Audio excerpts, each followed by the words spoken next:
नमस्कार दोस्तों, स्वागत है आपका सीजीपीएससी व्यापम में। हॉस्टल वार्डन भर्ती के संबंध में अगर हम बात करें तो बहुत ही महत्वपूर्ण हो जाता है कि क्या हॉस्टल वार्डन पद जो है वो खतरे में है। क्या हॉस्टल वार्डन भर्ती आएगी नहीं आएगी, इस पर बहुत सारे अभ्यर्थियों के कंटिन्यू सवाल आ रहे थे कि सर क्या सामान्य ग्रेजुएशन वाले के पद क्या आ सकते हैं कि अभी मुश्किल से अब बचे 10 दिन ही बचे हैं आचार संहिता में, क्योंकि जैसे ही 4 अक्टूबर को अंतिम मतदाता सूची का प्रकाशन होगा, उसके बाद कभी भी जो है वो आचार संहिता लग सकता है। 4 अक्टूबर को आचार जो लास्ट जो है छत्तीसगढ़ में जितने भी मतदाता होंगे, उनके संबंध में जो राज्य निर्वाचन आयोग है वो एक सूची जारी कर देगा, या बोल सकते हैं जो केंद्रीय चुनाव समिति है, केंद्रीय चुनाव आयोग है, वो इस पर एक जो है जारी कर देगा, जो भी है कितने कैंडिडेट है जो इस बार वोट डालेंगे, कितने पात्र है, इस प्रकार से, ठीक है? तो इसके बाद 4 अक्टूबर के बाद कभी भी आचार संहिता लग जाएगा।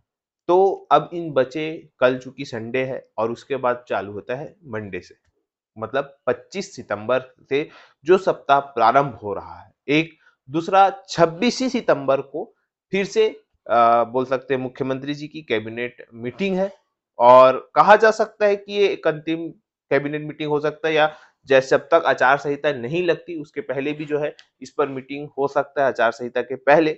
अब इस मीटिंग से फिर से जो है वो कर्मचारियों की उम्मीदें बढ़ गई है कि जो संविदा पर है कि हो सकता है मुख्यमंत्री जी अंतिम में एक लास्ट बॉल में सिक्स मार दें। इस प्रकार से एक तरफ जहां पे ओपिनियन पोल सी वोटर्स का आया है, इसका सर्वे आया है जिसमें कि कांग्रेस सरकार को बहुमत हासिल करते हुए दिखाया गया, मतलब वर्तमान जो सरकार है उनसे बहुमत मिल चुका है। इस प्रकार से जो सी वोटर्स है, जहां पे एबीपी के द्वारा जो है न्यूज चैनल के द्वारा ये सर्वे किया गया सी वोटर्स के द्वारा, और उन्होंने सर्वे में बताया कि छत्तीसगढ़ में जो वर्तमान सरकार है उसका वो बहुमत प्राप्त हो रहा है। लेकिन इसका ये मतलब नहीं कांटे की टक्कर है, यहाँ पे ये कहा जा सकता है, जैसा कि आपके स्क्रीन पे शो हो रहा होगा।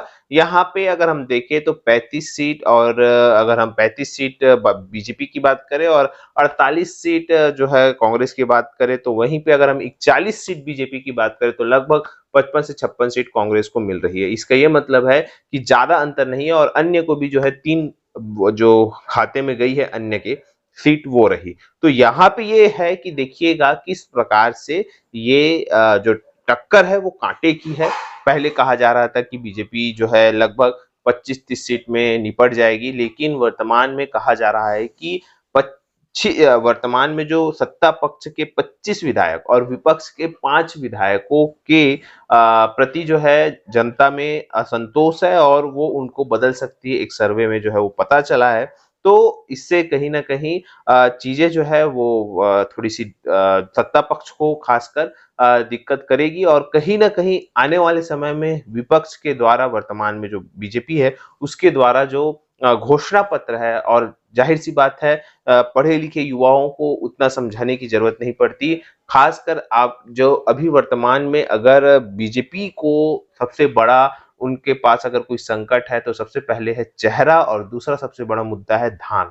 धान और चेहरे पर जो है एक काट बीजेपी लाएगी, तभी जो है वो इस छत्तीसगढ़ सरकार को जो है और टक्कर दे पाएगी, जहां पे युवाओं को कहीं ना कहीं बेरोजगारी से उनको मुक्त करने के लिए कुछ घोषणाएं जो है विपक्ष को करना ही होगा। साथ ही साथ अगर हम बात करें तो छत्तीसगढ़ में धान का मुद्दा शुरू से रहा है, और जिस प्रकार से जो लोक लुभावने घोषणाएं हैं वो उसका इंतजार है, और वो किस प्रकार से जो है घोषणा करती है, ये फिर दोनों पक्ष और विपक्ष में देखने को मिलता है।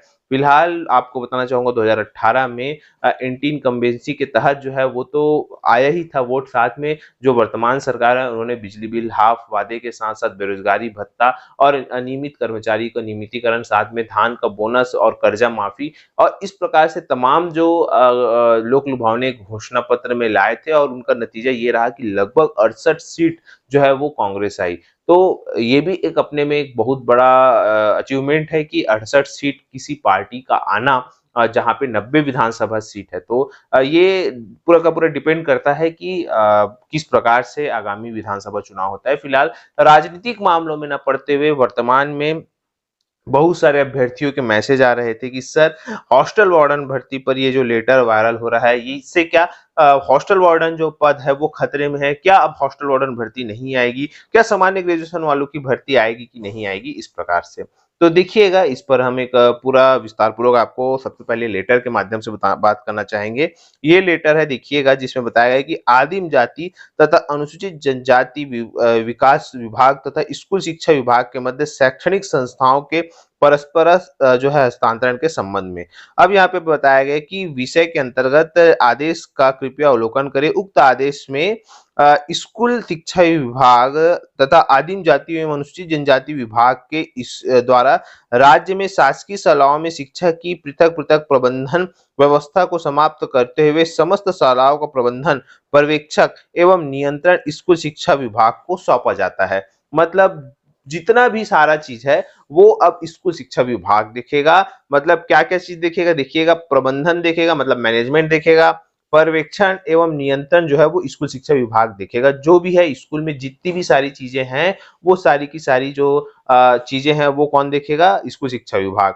इसके अनुसार आदिम जाति तथा अनुसूचित जनजाति विकास विभाग के अंतर्गत संचालित आश्रमशाला एवं छात्रावास में अधीक्षक पद के विरुद्ध कार्यरत शिक्षक संवर्ग के शासकीय सेवक अधीक्षक पद की पूर्ति होने तक यथास्थिति प्रतिनियुक्ति प्रभार माने जाएंगे। मतलब जब तक वहां पे हॉस्टल वार्डन के पद भरे नहीं जाते तब तक वहां पे वो उस पद पर प्रतिनियुक्ति या प्रभार पर बने रहेंगे, और जिस दिन हॉस्टल वार्डन वहां पे कोई व्यक्ति हॉस्टल वार्डन के पद पर ज्वाइन कर लेगा उसके बाद वो वहां से हट जाएंगे या तो वहां से उनका प्रभार ले लिया जाएगा। अभी भी बहुत सारे स्कूल शिक्षा विभाग के जो टीचर है वो वर्तमान में आदिम जाति एवं अनुसूचित जनजाति विभाग में छात्रावास अधीक्षक के पद पर प्रतिनियुक्ति और प्रभार पर जो है वो कार्यरत है। तो यहाँ पे एक क्लियर आदेश जो है वो जारी किया गया है कि भैया अब जब भी हॉस्टल वार्डन के पद पर भर्ती होगी, वहां पे नियुक्ति होगी, तो आपको हटा दिया जाएगा। किसी भी प्रकार से राजनीतिक दबाव अगर आप डलवाएंगे तो ये सीधा लेटर का वायदा दे दिया जाएगा कि भैया देखो ये लेटर जारी किया गया था जिसमें ऐसा ऐसा चीज था। तो देखिए यहाँ पे किसी को भी पैनिक होने की जरूरत नहीं है कि आपका हॉस्टल वार्डन का पद जो है खतरे में है। पहली बात तो ऐसा कोई भी नहीं है, हॉस्टल वार्डन का पद अभी भी है और हॉस्टल वार्डन की जो भर्ती है वो भी होगी। इस लेटर से ये बताया गया कि अब जब भी नियुक्ति होगी, मतलब आने वाले समय में जब भी हॉस्टल वार्डन की नियुक्ति होगी पद पर, तो वो जो है वहां पे स्कूल शिक्षा विभाग के अगर कार्यरत कर्मचारी है या कोई अन्य विभाग के कर्मचारी वहां पे प्रभार पर है, प्रतिनियुक्ति पर है, तो वो वहां से क्या हो जाएंगे, हट जाएंगे। तो ये एक आप लोगों के लिए पॉजिटिव न्यूज है। आप देख सकते हैं कि इस प्रकार का जो माहौल चल रहा है अभी सीजीपीएससी और व्यापम में, उस प्रकार से उस माहौल से अपने अभ्यर्थी जो है अपने आप को निकाल कर अपनी तैयारी करिएगा, क्योंकि देखते ही जा रहा है। ऐसा नहीं कि ये कोई नया है, 2005 में भी था, 2008 में, 2011 में कंटिन्यू इनका जो है विवाद में रहा है। तो आप लोग इन सब में न रहते हुए इस सब में ध्यान जो है अपनी पढ़ाई पर भी लगाएं। ऐसा नहीं है कि आप इसी सब काम में लग गए। ये काम करते करते साथ में अपना पढ़ाई पर भी फोकस करिएगा, क्योंकि अगर पद कभी भी निकलते हैं, जैसा कि कल बिजली विभाग का पद निकला, तो देखिएगा उसके लिए एग्जाम डेट नहीं दिया गया था, क्योंकि मैंने आपको बताया था कि आगामी आचार संहिता और चुनाव के मद्देनजर ये चीजें हैं। तो देखिएगा अभी वर्तमान में 10 दिन बचे हैं और जो एग्रीकल्चर की पोस्ट है उसका भी जो भर्ती विज्ञापन है वो आपको व्यापम की वेबसाइट पे जो पूरा बताया गया था कि जो 558 पद है लगभग वो आपको देखने को मिल सकते हैं व्यापम की वेबसाइट पे। नेक्स्ट वीक में जो है संभावना वो जताई जा रही है। इसके अलावा पीएससी में भी देखिएगा राज्य सेवा परीक्षा का नया नोटिफिकेशन आना है। इसके अलावा जो है पीएससी में अन्य नोटिफिकेशन, साथ ही साथ व्यापम में भी अगर हम बात करें तो बहुत सारे सामान्य ग्रेजुएशन वाले जो इंतजार कर रहे हैं भर्ती की, उनके लिए आ जाए, पुलिस वालों के लिए आ जाए। अब ये देखिएगा 10 दिन में जिस प्रकार से आप लोगों ने देखा कि वर्तमान में जो भर्ती निकली अपेक्स बैंक की, वो पर्टिकुलर इंजीनियर वालों के लिए ही है। चाहे हम बिजली विभाग में देखें और बिजली विभाग और अपेक्स बैंक दोनों मिला के देखें तो ये CS computer science, IT computer science और इसके अलावा मैकेनिकल, साथ में सिविल, इलेक्ट्रिकल, इलेक्ट्रॉनिक्स, लगभग 5 से 7 ब्रांच वालों के लिए जो पूरा का पूरा भर्ती विज्ञापन है वो जारी कर दिया गया।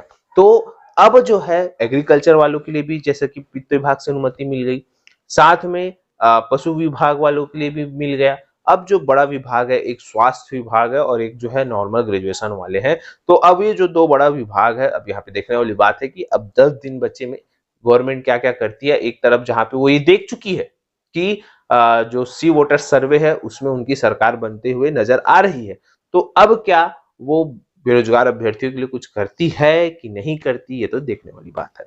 फिलहाल जो कुछ भी होगा अपडेट आपको बता दिया जाएगा, लेकिन एक न्यूज़पेपर में आपकी स्क्रीन पे शो हो रहा होगा, ये मध्य प्रदेश का है, चूंकि मध्य प्रदेश, छत्तीसगढ़ और राजस्थान का जो चुनाव है वो एक साथ होना है। इस वजह से जो है ये पेपर जो है अत्यंत महत्वपूर्ण हो जाता है। ये पेपर का नाम है राष्ट्रीय जनादेश ई एडिशन।